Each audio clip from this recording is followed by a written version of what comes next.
It's 10 o'clock. This is Sky News at 10, our top story. A senior Israeli spokesman tells Sky News a mistake led to civilian deaths in a strike on a refugee camp in Gaza. This was a regrettable mistake. This should not have happened. The choice of munition was incorrect. Also tonight, police say a man killed by a car in Sheffield was a good Samaritan trying to help an injured woman. 3 men die in a river in Yorkshire. Roofs are ripped off houses as Storm Gerrit batters the UK.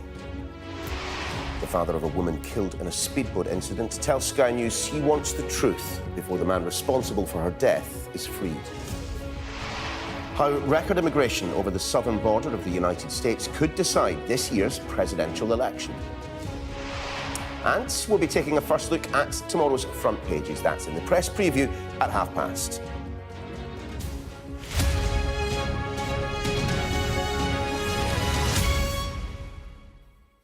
Evening all.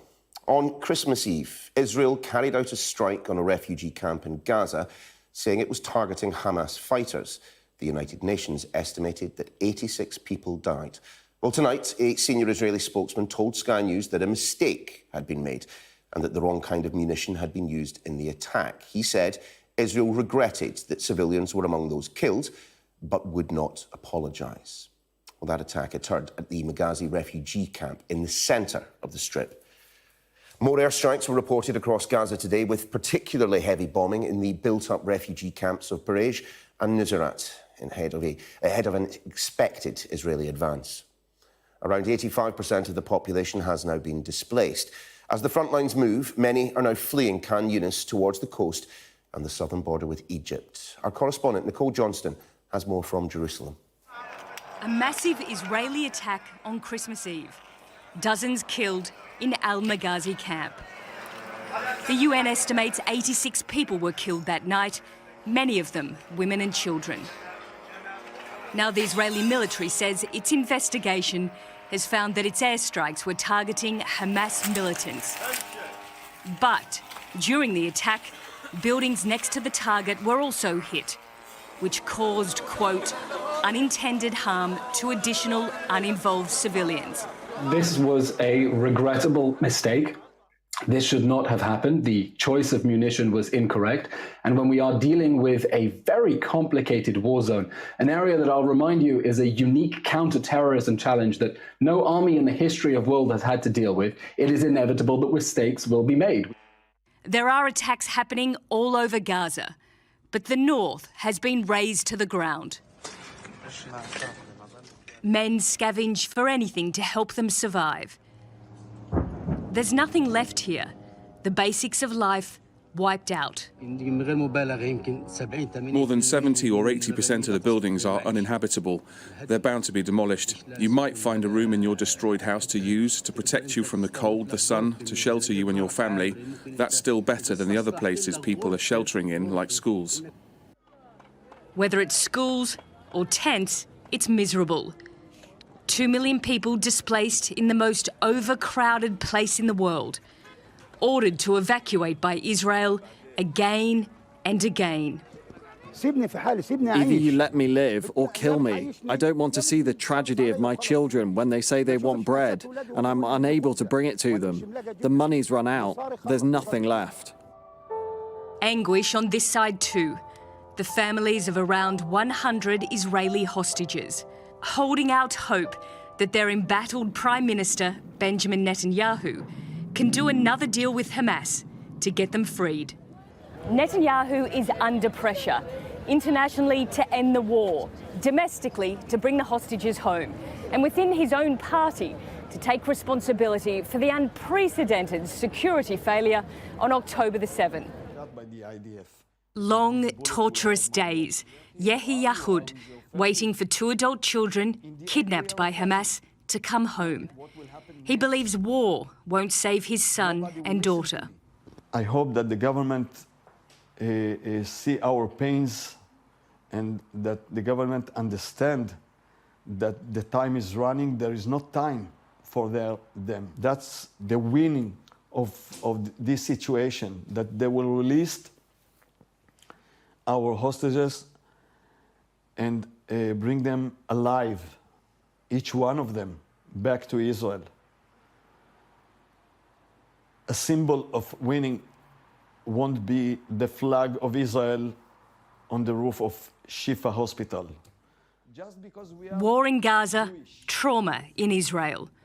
Both sides locked in conflict. Months in, there's no clear winner. And Nicole joins us live now from Jerusalem. Evening, Nicole. Look, despite repeated attempts, Mr. Levy, the Israeli spokesman, would not go further than expressing regret. He would not apologise for what he describes as a mistake. But I suppose even that admission is rare from the IDF. Yes, it's certainly a significant admission from the Israeli Defense Forces that they regret the killing of civilians at Maghazi camp. It will raise a lot of questions with the critics of Israel's conduct in this war about how such an attack, or to use the IDF's own language, mistake, could happen. We've also had a second report from the Israeli Defense Forces about the killing of those 3 Israeli hostages inside Gaza, killed by their own side. Now, that report found that after the killing of the first 2 hostages, the Israeli battalion commander ordered his forces to hold fire on killing the 3rd, but the soldiers did not hear that order, and that was because of the noise of a nearby tank. So a lot of questions will be asked about both of these reports and admissions, and about how Israel is carrying out its war inside the Gaza Strip. Nicole, indeed. South Yorkshire Police say a man who was killed when a car was driven into a crowd in Sheffield yesterday was a good Samaritan who'd been trying to provide first aid to an injured woman. Detectives say Christian Marriott was out for a walk with his wife and 2 sons when he stepped in to help a stranger hurt during an altercation. A 23-year-old man has been arrested on suspicion of murder. Sky's Emma Birchley has been following this story for us. Emma, look, I mean, a horrific thing to happen at any time of year, but at this time of year. Yeah, absolutely heartbreaking details emerging from South Yorkshire Police. Imagine this, Christian Marriott is out walking with his wife and his 2 sons. They're only 6 and 8. He sees a woman unconscious following this altercation that had happened in Sheffield, and he intervened to give first aid. And it was at that point that we understand he was hit by a car. Now, the police had already been called about this fight that was reported to be between 2 families, and it was as that call was coming in that the collision happened. Now, the police arrived shortly after. They flipped the car over.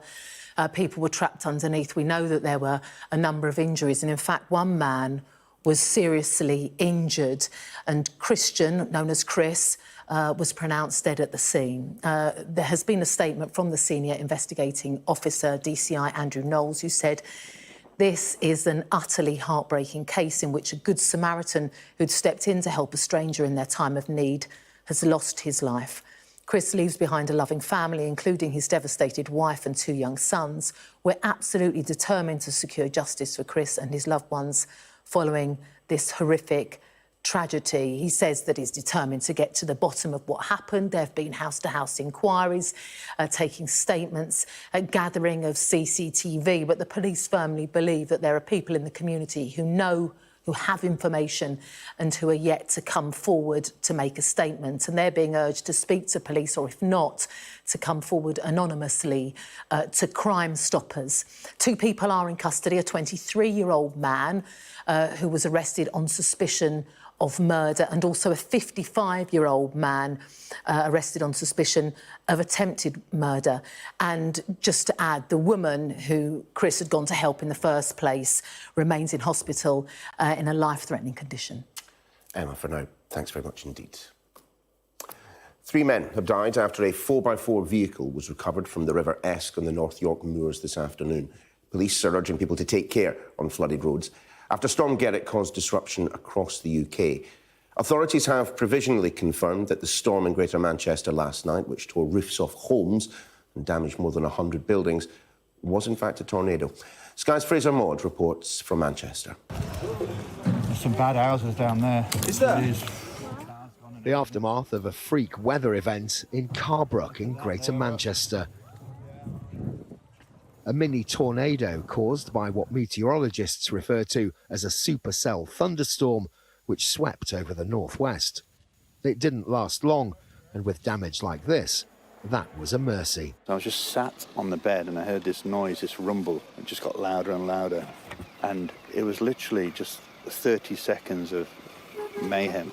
It was just shock, you know, and then it just was calm, and then people were on the streets and it was just debris everywhere. When you see certain houses that have had their walls completely collapse, you think, you know, can that happen to the other houses? That was pretty scary to see. What the absolute... Windows were smashed, houses were turned almost inside out. 100 properties were damaged, some had to be evacuated. Obviously the fire brigade and that came there and said, you know, grab some warm clothes, grab your phone, you're going to have to evacuate. And so that's what people did. We just grabbed what we had with us at the time, and grabbed the dog, and we evacuated. I was lucky enough to find a friend there that said to put us up for the night. From very late last night, I had phone calls from people with concerns. Thankfully, there weren't any casualties, but we have elderly residents who were in bed and their roofs completely ripped off in the evening. Tornadoes in the UK are thankfully rare. Normally there are fewer than 30 a year, and they're usually in more remote areas. These winds are the strongest on Earth. Not saying that the one last night was, but associated with tornadoes, we see incredibly strong winds, and they can't really be measured as we would typically measure a wind speed. Even so, when they do knock into an area which is populated, they can cause a huge amount of devastation. Before last night, Scotland had borne the brunt of Storm Gerrit. Today, with many homes still without power, people in Tarland in Aberdeenshire were queuing for hot food. Many roads are still only passable with care, and many trains and flights have been delayed or cancelled. This view from inside a police helicopter gives an idea of what flying conditions are like. Its crew describing it as like being in a flying washing machine. At Dover, there's a tailback of trucks and trailers caused by delayed channel crossings. But for those worst affected by the storm, getting back into their homes is still a more pressing issue than getting away. Fraser Maud, Sky News, Stalybridge. The father of a woman killed by a speedboat has told Sky News the man responsible for her death should stay behind bars until he reveals the truth about her final moments.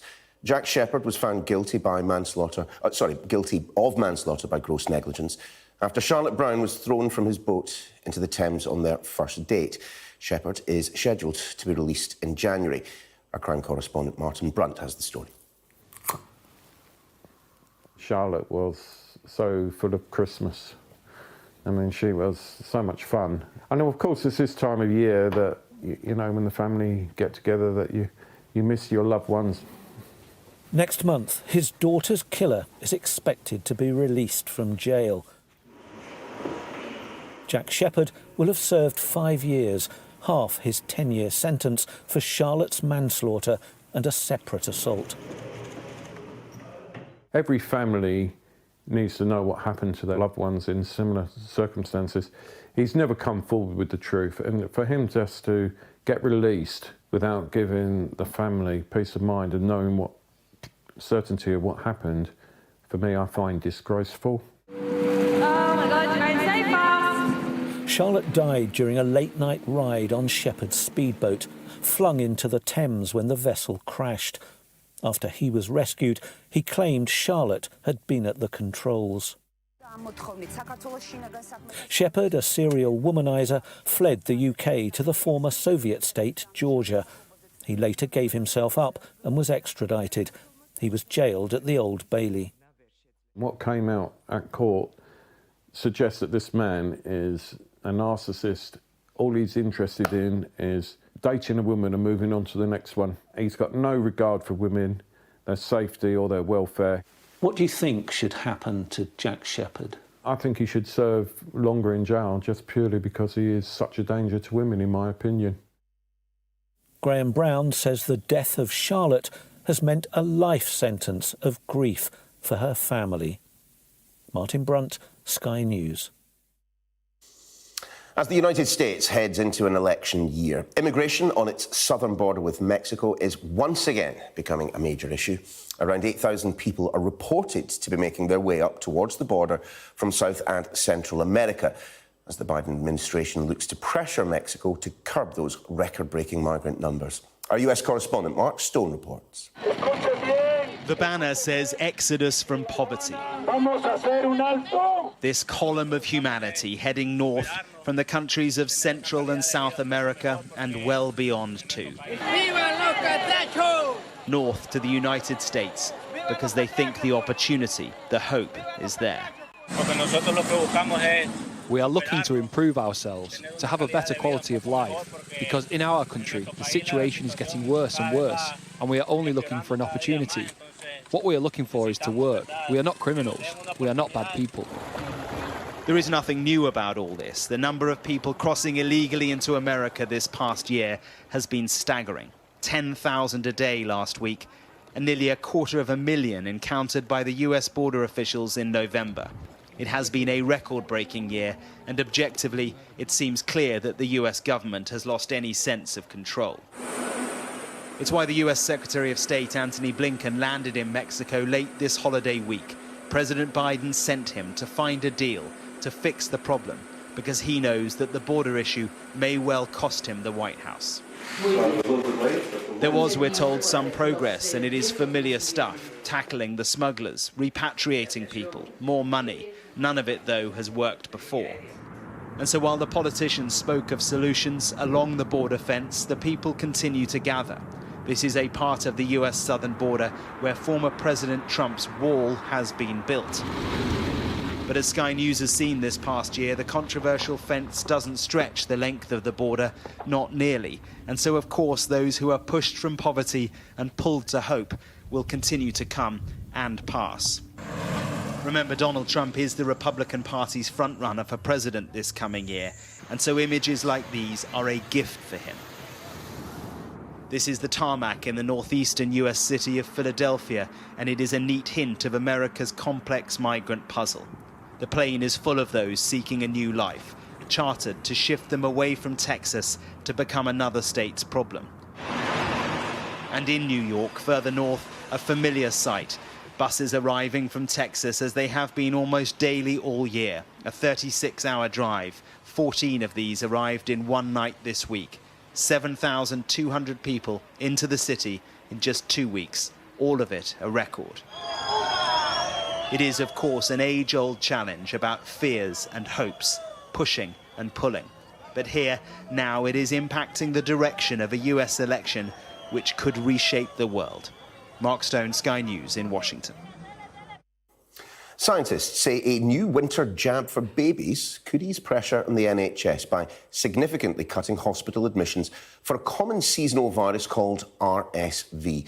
The virus affects 90% of children before they reach the age of 2, often causing just a mild cold-like illness.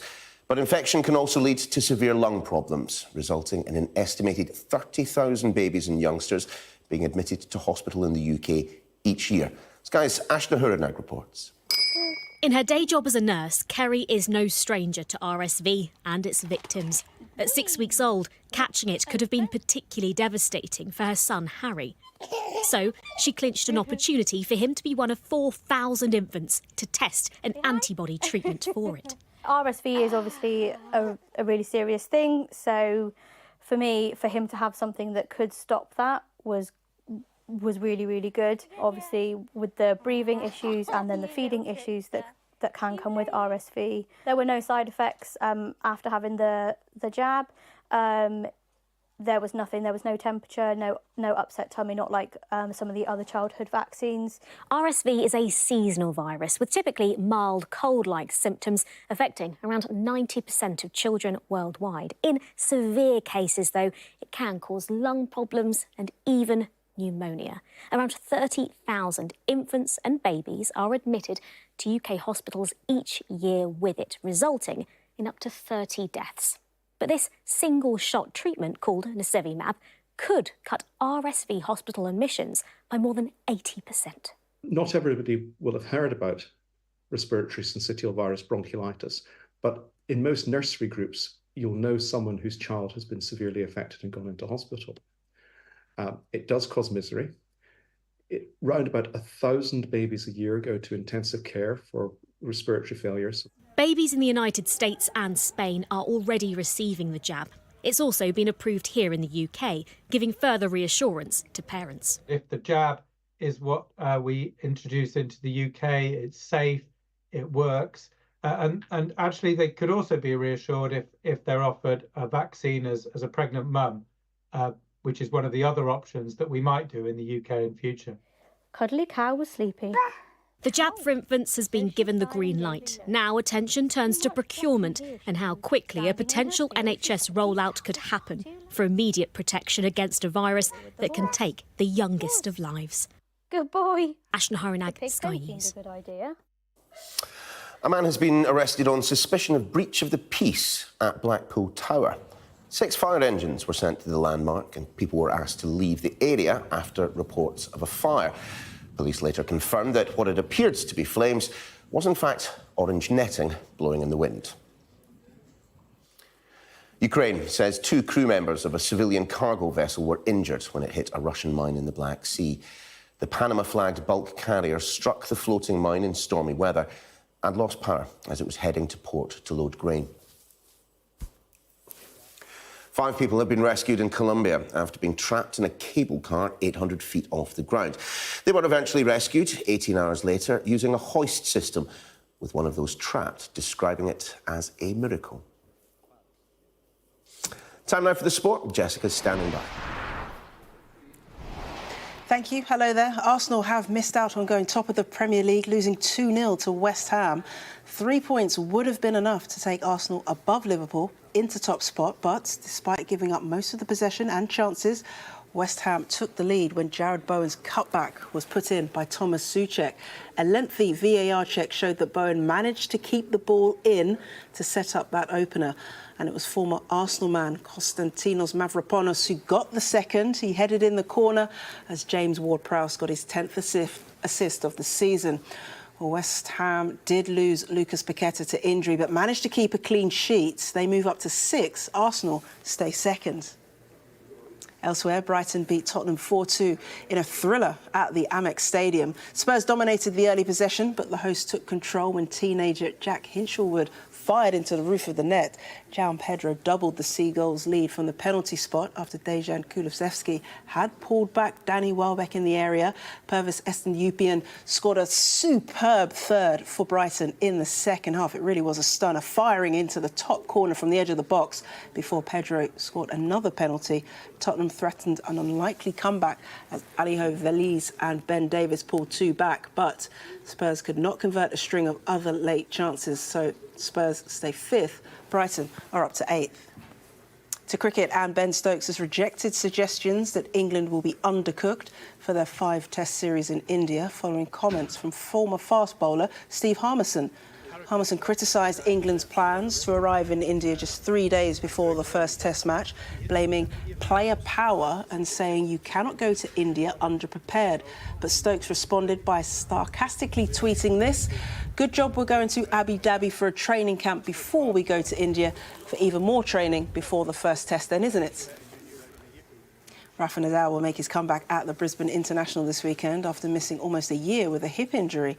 The former world #1 is a wild card where he'll be unseeded at a tour-level event for the first time since Auckland in January 2005. Nadal's last match was in January earlier this year at the Australian Open, and he said this year is likely to be his last playing on the tour. Now, former Prime Minister Sir Tony Blair was keen on an idea to relocate then Premier League side Wimbledon FC to Belfast in the late 1990s. Previously confidential state papers include a note from 1997 described as following up earlier informal discussions about the possibility of an English Premier League football club relocating to Belfast. The note suggested that Wimbledon FC would undergo a name change to Belfast United. Well, that's all the sport for now. The latest sports headlines, you can head over to Sky Sports News. See you soon. Jessica, thanks very much indeed. Now, vinyl sales in the UK have increased by their highest amount in over 30 years. Research from the British phonographic industry found that nearly 6 million units were sold in 2023. That's up nearly 12% since the previous year, with Taylor Swift's 1989 album the year's top vinyl seller. Sabah Chowdhury reports, but first a warning, that the following report does contain flash photography. So much for old school, vinyl has been making a comeback. This year has seen an upsurge in their sales by almost 4 times more than last year, the highest annual level since 1990. And there's something about vinyl, there's almost an emotional connection between the fan and the artist, and there's a warmth to the recording. It makes you feel like you're in the studio when you hear it, that warm sound, and you just immerse yourself in that experience. And the beautiful thing about albums is it's an artist telling their story. It's a visceral form of storytelling, popularised by a thriving music market on the high street. This HMV store on London's Oxford Street is one example. It reopened just weeks ago after 4 years of closure. And it's household names contributing to the surge in sales, with, surprise, surprise, Taylor Swift leading at the forefront. The 12-time Grammy winner is no stranger to breaking records and has bagged the #1 spot for most sold vinyl this year. The Rolling Stones' Hackney Diamonds came in second place, followed by Lana Del Rey's latest album, Did You Know That There's a Tunnel Under Ocean Boulevard? The demand for music in a physical format is clear. On streaming, if you don't like the music, you can change it straight away. When on vinyl, you have to let it go. You have to listen to the whole music. I bought 9 today. You put it on start to finish and you hear it how the artist wanted to present the record, rather than it just being tracks on a playlist. Despite it being so easy to stream music these days on services like Apple or Spotify, whether that's Aretha Franklin, Stevie Wonder, or even Marvin Gaye, what's clear is that vinyl still has soul, and shops like this one and others are proof. For Lawrence Prangle, business is booming. That's a fantastic album, that one, yeah. I might have to keep that one for myself. He sold more vinyl records now than ever before. The upturn in vinyl sales has continued, as it has for many years. We're probably about 10-15% up on the previous year, mainly amongst younger people, which is very surprising. Kind of quite young, probably in the kind of 16 to 25 age group. And although streaming services are without a doubt more popular, it's clear vinyl is succeeding in carving out a space of its own. Sabah Chowdhury, Sky News. Well, that was Sky News at 10. Coming up, we are taking a first look at tomorrow's papers in the press preview. Tonight, we're joined by the political journalist and broadcaster Theo Usherwood and the journalist and author Rachel Shabby. Among the stories we will be discussing at this one on the front of the Mirror. Their headline, Twister Terror. Stormgeddon battering Britain. We'll be right back.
You're watching Sky News. In just a moment, the press preview, our first look at what's on the front pages as they arrive. But first, our top stories this hour. And Israel says it regrets harming civilians in a Christmas Eve attack on a refugee camp in Gaza.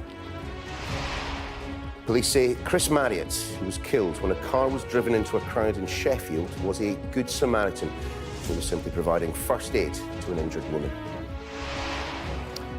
A localised tornado has damaged a number of homes in Greater Manchester after Storm Gerrit swept across the country.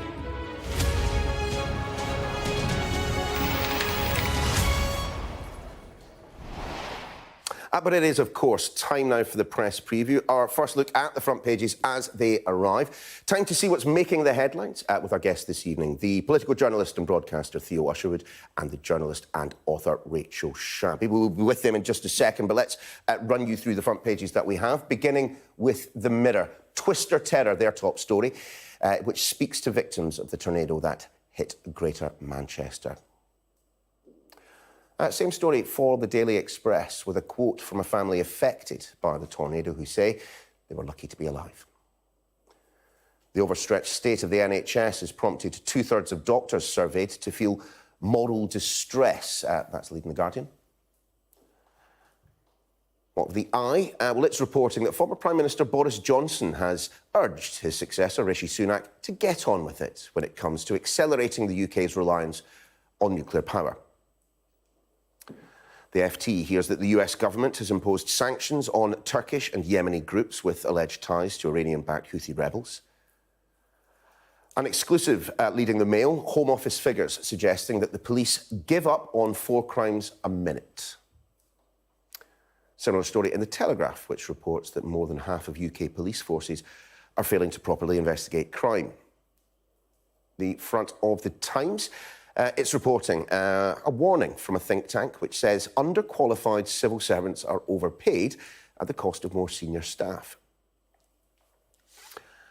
And The Star tells us that nearly 3/4 of dogs will need to go on a diet after Christmas. Well done, Star. Just a reminder that by scanning the QR code you will be seeing on screen during the programme, you can have a look at those front pages of the papers in more depth whilst watching us. And as mentioned, we are joined tonight by Theo Usherwood and Rachel Shabby. Good to see you guys, and a very Merry Christmas. But I suppose not a particularly Merry Christmas for those in Stalybridge. This localised tornado, I mean, talk about a way to wake up. I mean, an absolute horror story, and thankfully, at least, you know, not more was lost as a result of this. Gareth and Lindsay Moody's Christmas and their children's Christmas has been completely ruined by Storm Gerrit. There's a photograph of them on the front of the Daily Mirror outside their home, and then an accompanying picture of the roof ripped off their house by this tornado. Wind speeds of up to 80 miles an hour, leaving 1,500 homes without power. I mean, these are scenes not usually, well, we don't witness these in the UK. They're perhaps more familiar with tornadoes in America, but they've had a lucky escape by all accounts, and they've obviously got severe damage to their home, but they're alive, they're well. Indeed. And it's a terrible story. I mean, 80-mile-an-hour winds. I mean, obviously, the localised chaos in Stalybridge, one thing, Rachel. But just look, I mean, I was talking to you guys in the break about making my journey back from Scotland, from seeing my family, and you know, you had the A9 road from Perth upwards that was completely blocked. We had significant flooding on the east coast, blocking the train lines. I mean, it's been an absolute horror of a year when it comes to weather events like this. Yeah, absolutely. And we know that the climate emergency and global heating is making extreme weather events like this both more frequent and more intense. And as Theo says, we're starting to see these events happen more and more in the UK. The scale of the damage of this is horrifying, not just in Greater Manchester, but also, you know, up and down the country with these floods, with travel chaos, with power shortages, and looks set to continue for a few more days. But, you know, this is really a wake-up call, and it is devastating to think of all these families that have been so horribly affected by this storm over the last few days. Theo, take us to the front of the Daily Mail, because this is an interesting one, because I think we mentioned we think we see it elsewhere in the Telegraph. Is this perhaps a freedom of information story? Police give up on 4 crimes a minute. What's this about? It's a good story by the Mail. Well, it won't be particularly great reading for number 10, and I'll try and elaborate on that in a minute. But they've uncovered some figures which have shown that the number of inquiries closed by officers without identifying a suspect has gone up 250,000 year on year. Forces gave up on investigations into more than 2.3 million crimes in the year to June. And these include, the Mail is reporting, hundreds of thousands of violent offences and burglaries. And I just take you back to, well, the 2017 election. Where did Theresa May really get punished when it came to austerity? It was on the issue of cutting police officers. Boris Johnson in 2019 came in with 3 promises to get Brexit done, build 40 new hospitals, and then concentrating on crime by promising to reintroduce those 20,000 new police officers. And here is a report card saying, on the front page of one of the most conservative supporting newspapers, saying, well, actually, when it comes down to the raw numbers, the Tory government, the police under the Tory government, is not doing particularly well. It's having to focus on the most serious crimes and just giving up on crimes that really matter to people. If you get your home broken into, it matters to you. You want the culprits to be caught, you want it properly investigated. But according to this, the police are just giving up. I suppose the idea of zero tolerance on crimes is one for the birds. I wonder if, so too, the idea that the Conservatives are the party of law and order. Yeah, well, I mean, they seem to have lost a lot of their, self-proclaimed titles, like the Party of Business, the Party of Strong Economy, and lo and behold, the Party of Law and Order is another one of them. And it is, I think, all just down to austerity cuts and people feeling the pinch in all kinds of ways, not just decimated public services and the cost of living, but also things like this, when it comes to just your regular local police force being out and about and visible in the streets, which is a big part of crime prevention, apart from anything else. It's just not happening in the way that it used to, and that is a result of cuts. Let's talk politics, because there are actually quite a few political stories around in the papers, and we'll begin with the iron. Whoever wants to take this one away can. Boris Johnson once again, that's my guy. Boris Johnson once again putting his size 10s in it and providing, I'm sure, some really well-meaning advice. Taxi driving, yes. Yeah, exactly. But this on this particular occasion over nuclear power. Just to take you back to the war in Ukraine, obviously there was a heavy reliance, we still rely very heavily on gas from abroad.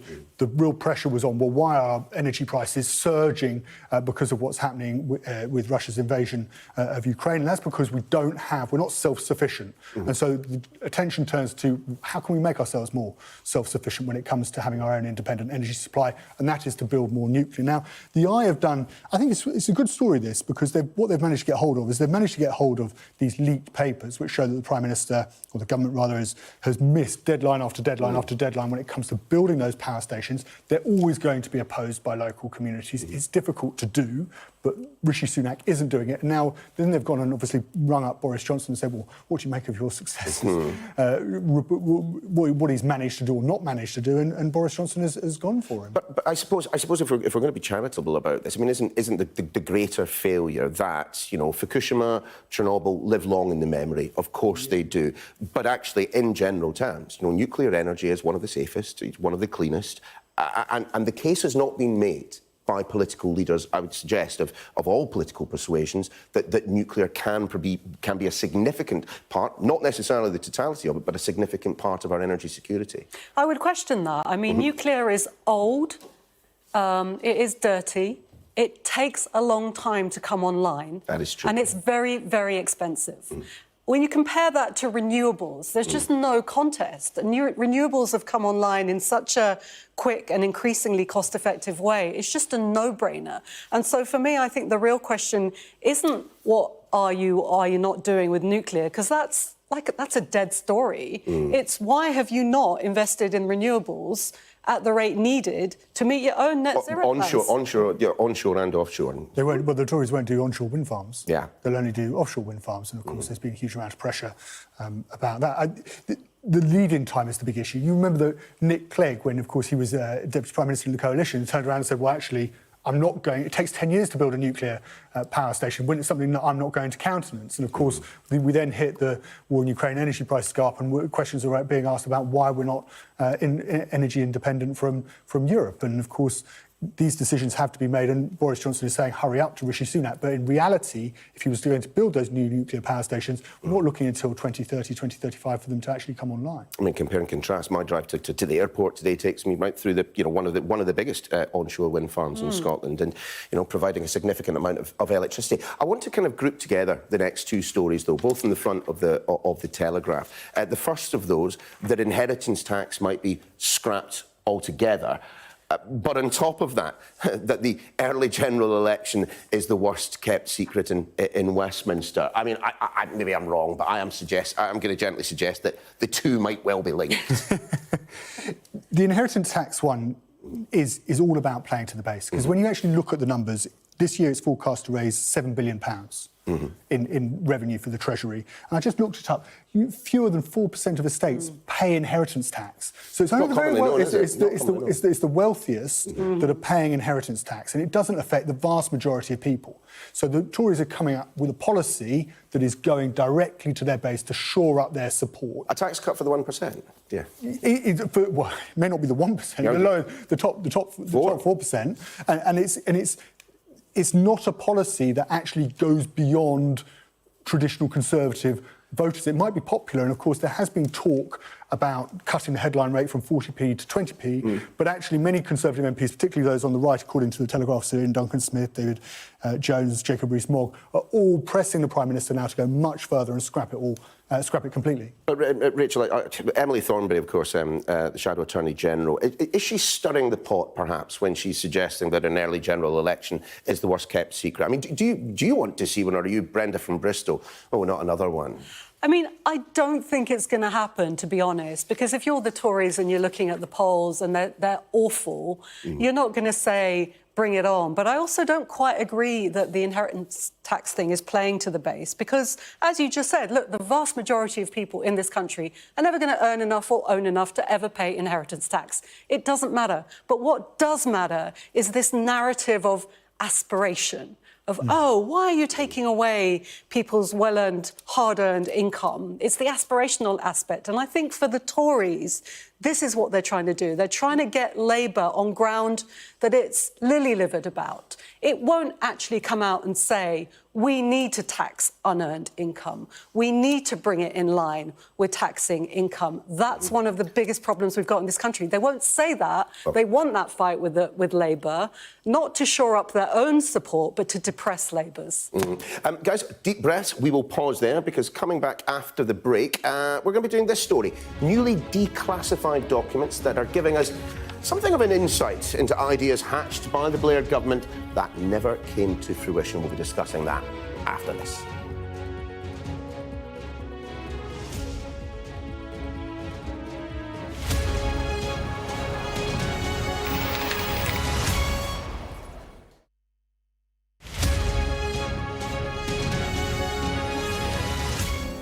I'm David Blevins, and I'm Sky's senior Ireland correspondent.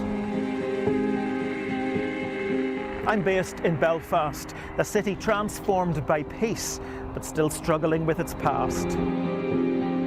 Politically, the two sides are as far apart as ever, and it's over that question of who has sovereignty in Northern Ireland, the very issue that's been the source of tension here for generations.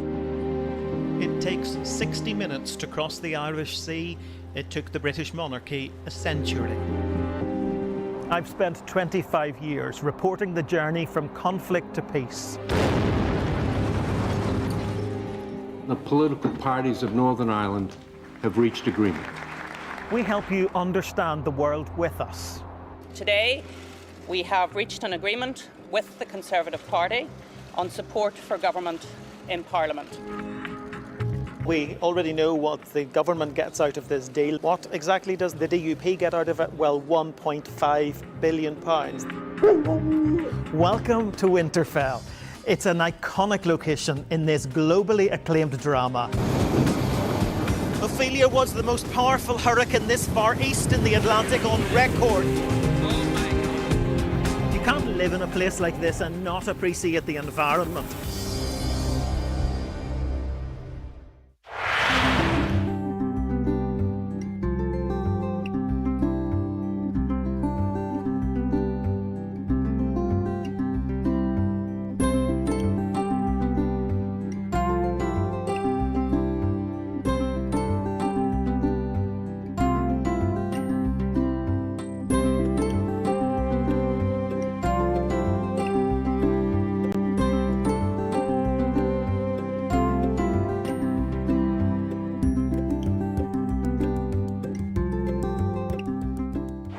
My most memorable story was, and still is, the disappearance of Madeleine McCann.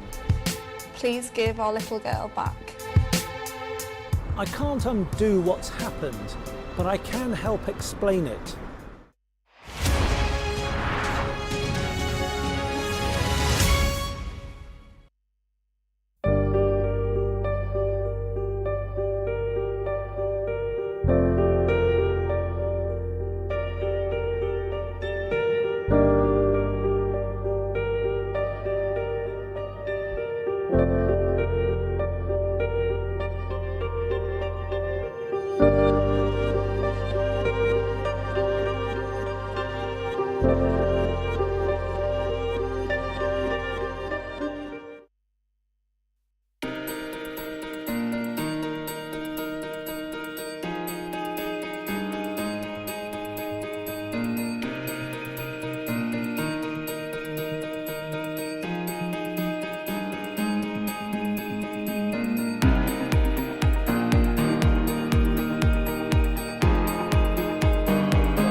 Welcome back to the press preview.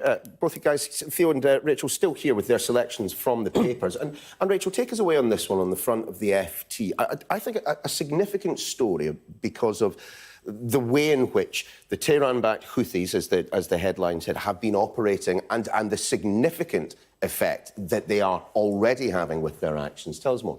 So the Houthis, they've launched a series of attacks against commercial vessels in the Red Sea. And it is significant. It affects quite a lot of the international trade that goes through that Red Sea. And they have said that they will carry on with these attacks as long as Israel's war on Gaza continues. Now, the US is trying to shore up support for a task force to deal with this. It's not having much luck. It's trying to slap sanctions on groups that it suspects are financing the Houthis, such as groups in Turkey and Yemen that it makes allegations against, and of course Iran. It wants to corral an international task force, but it can't get one. And the reason it can't get one is because most of those countries do not agree with the US policy on Gaza. And also they know that their own populations, countries like Italy, countries like Spain, their populations are vastly opposed to Israel's brutal assault on Gaza and are calling for a ceasefire. And I think there is a wider context here, which is the US trying to corral support for something for which there is no support internationally. Globally, people are absolutely horrified by what is going on in Gaza. And it's not just the brutal civilian deaths, but it's what Israel is now saying it wants to happen, which is ethnic cleansing. It's talking about, we had the Israeli foreign minister just the other day on Israeli TV asking countries to take Gazans, to take them out of Gaza. It is openly talking about transfer. It's the logical conclusion to Israel of what it's done in Gaza, which is made it uninhabitable. You've seen that. Sky's own coverage has seen that. True. And now we're talking about forced transfer. So the fact that Biden is responding to that scale of danger for Palestinians in Gaza in this way is so out of step with how most people are feeling. Indeed, but I do wonder whether we might see opinion change if the Red Sea attacks are stepped up and we see significant cost rises on the goods that are flowing through those particular channels. We've not got much time, though, Theo, so I want to move us on to another remarkable story. And this is all from well, explain it for us, but it's abandoned Blair government ideas. And again, on the front page of the FT, we have the story that he wanted a deal to share the Parthenon marbles, and it gets better. So there are three stories that have come out of state-released papers which go back to the Blair years. The first is that Blair wanted to, or his advisors wanted to come up with an idea or a sharing agreement when it comes to the Parthenon marbles with Greece back in 2003, accusing the British Museum of being a blinkered intransigence over the contested treasures. Now, of course, this is a topic that's been it's come up recently because, of course, the Greek Prime Minister visited this country and was accused by Rishi Sunak of grandstanding because he wanted to talk about the marbles in particular, and Rishi Sunak cancelled a meeting with the Greek PM. Now, of course, Tony Blair obviously was being a bit more open-minded and was looking to put pressure on the British Museum to find some sort of loan agreement. The other story that's come out of these papers is that he looked at plans... On the front of The Guardian, I think. Front of The Guardian, yes. Looked at plans to offshore asylum applications to the Scottish island, the island of Mull. Home of the popular kids' show Balamory. Yeah, that's... and then removing those asylum applications to safe havens in third countries such as Turkey, South Africa and Kenya. Now, it should be said that the Tory Deputy Chairman, if I've got this right, Lee Anderson, came up with a very similar idea recently, that they should be, their applications, asylum applications, should be processed in Orkney. Lee Anderson, of course, represents the constituency of Ashfield in that sort of heartland, red wall seat. Was that supposed to try and deter people? I mean, Orkney's lovely, frankly. Sorry. I'm going to stick up for the Arcadians. I mean, Rachel, what are you thinking? We've only got a minute left, so I just want to bring you in on this. Anyway, I bet you're not surprised by that at all. No, not remotely, because Tony Blair squandered an opportunity to actually push back on these false narratives that immigration is in any way a problem. The only people for whom asylum seekers is a problem is the asylum seekers themselves, who are fleeing persecution and war. It doesn't surprise me that Tony Blair had this as a nuclear option, because he was one of the worst prime ministers on asylum. Some of the most draconian measures against asylum seekers were introduced under Tony Blair. So no big surprises there. Yeah, and a reminder, because we've often said on this programme when I've been presenting that the right had not made that economic case for migration. The same could also be said of Labour. Look, thank you for your selections this hour. Theo, Rachel, we will see you again in the not-too-distant future. For the rest of us, though, time to have a look at the weather. Warm memories wherever you go. The weather, sponsored by Qatar Airways. Pleased to say that the strong winds will ease just a bit tomorrow. I'm afraid, though, before the next area of low pressure moves in for the weekend. Friday, well, it's looking to start mostly mild and windy. A scattering of showers around, but the far north will be calmer and colder. The showers will develop more widely from the west through the morning, some heavy and wintry, but there will be sunny spells too. Donegal, Northern Ireland, northwest England, they can all expect some more prolonged rain and hail snow. It will be colder than today, but still windy with some coastal gales. As for the afternoon, it brings with it widespread showers, some thundery, but southern and eastern Scotland looking mainly fine. Overall, the wind will ease, although severe gales will return to the far northeast later. Saturday looking very unsettled with travel disruption likely. Heavy rain spreading eastwards with snow on northern hills, but it will turn more showery from the west later. Strong winds will develop again too with coastal gales. New Year's Eve, early rain clearing to leave plenty of showers. The weather, sponsored by Qatar Airways. Coming up next on Sky News at 11 o'clock. Israel says it regrets harming civilians in a Christmas Eve attack on a refugee camp in Gaza. But a spokesman for the Israeli government refused to apologise. We'll have more on that story after this.